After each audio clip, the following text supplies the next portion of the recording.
اور ہم نے موسیٰ کو اپنی نشانیاں دے کر بھیجا کہ اپنی قوم کو تاریکیوں سے نکال کر روشنی میں لے جاؤ اور ان کو اللہ کے دن یاد دلاؤ، اور اس میں ان لوگوں کے لیے جو صابر و شاکر ہیں نشانیاں ہیں۔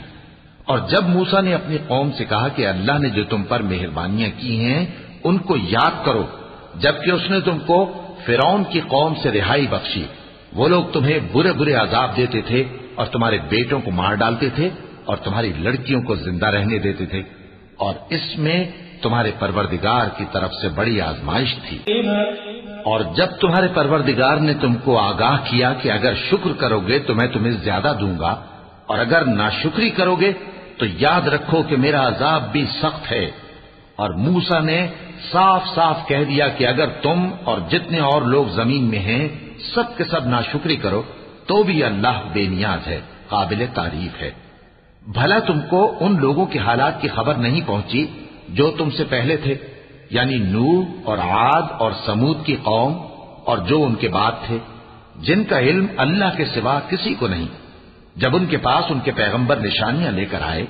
تو انہوں نے اپنے ہاتھ ان کے منہوں پر رکھ دیے کہ خاموش رہو، اور کہنے لگے کہ ہم تو تمہاری رسالت کو تسلیم نہیں کرتے، اور جس چیز کی طرف تم ہمیں بلاتے ہو ہم کو اس میں ان کے پیغمبروں نے کہا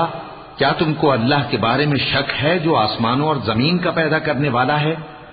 وہ تمہیں اس لیے بلاتا ہے کہ تمہارے گناہ بخشے اور ایک مدت مقرر تک تم کو مہلت دے۔ وہ بولے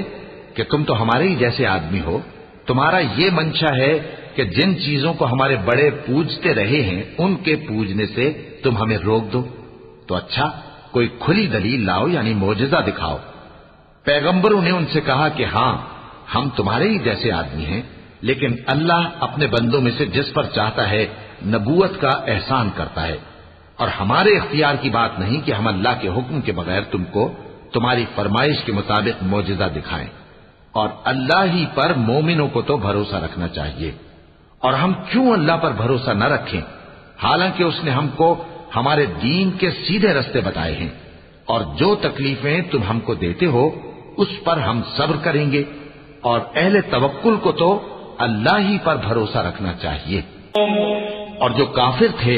انہوں نے اپنے پیغمبروں سے کہا کہ یا تو ہم تم کو اپنے ملک سے باہر نکال دیں گے یا تم ہمارے مذہب میں واپس آ جاؤ۔ بس ان کے پروردگار نے ان کی طرف وحی بھیجی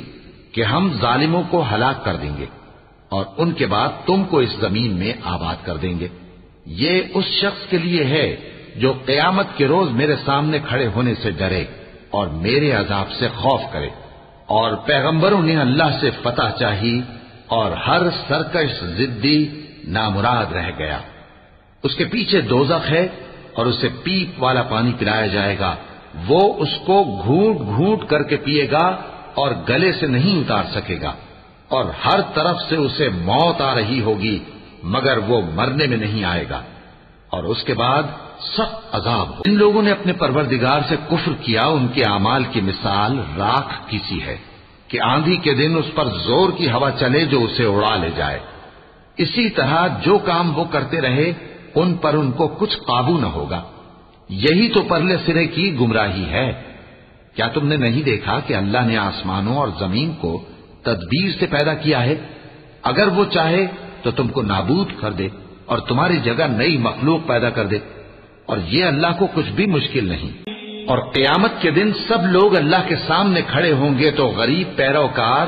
بڑے بن بیٹھنے والوں سے کہیں گے کہ ہم تو تمہارے پیرو تھے، کیا تم اللہ کا کچھ عذاب ہم پر سے دفع کر سکتے ہو؟